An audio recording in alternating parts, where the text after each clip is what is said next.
we are deeply concerned about the allegations that Prime Minister Trudeau has raised. We have been consulting throughout very closely with our Canadian colleagues, and not just consulting, coordinating with them on this issue. From our perspective, it is critical that the Canadian investigation proceed, and it would be important that India work with the Canadians on this investigation. We want to see accountability, and it's important that the investigation run its course and lead to that result. I'm not going to characterize or otherwise speak to diplomatic conversations that we've been engaged directly with the Indian government as well. And again, I think the most productive thing that can happen now is to see this investigation move forward, be completed, and we would hope that our Indian friends would cooperate with that investigation as well. More broadly, and you've heard me speak to this, we are extremely vigilant about any instances of alleged transnational repression, something we take very, very seriously. And I think it's important more broadly for the international system that any country that might consider engaging in such acts not do so. So it's something that we're also focused on in a much broader way.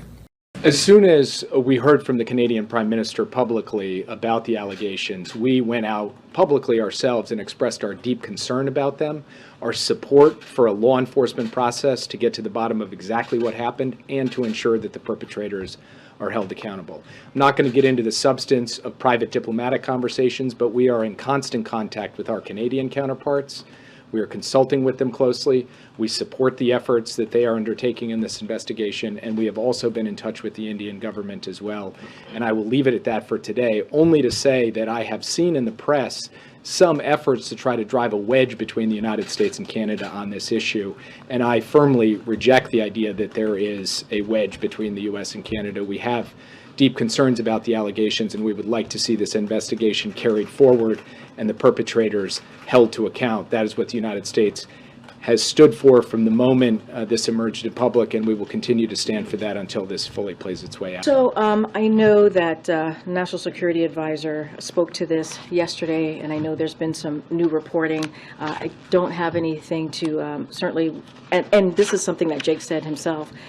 He was not going to comment about private diplomatic conversations. I'm not going to do that either. Just following what the National Security Advisor said, and so just not going to comment on that. Obviously, we are deeply concerned, as he said as well, and so what the Prime Minister has referenced here, the Prime Minister of Canada, and so we remain in regular contact with the Canadian government and the Canadian partners. But of course, I'm just not going to comment on diplomatic conversations. So we have engaged, as Jake said, our National Security Advisor with the Indian government, but certainly we're not going to get into our private diplomatic conversations, as he said as well. But yes, there has been conversations with our partners in the Indian government, as Jake stated yesterday.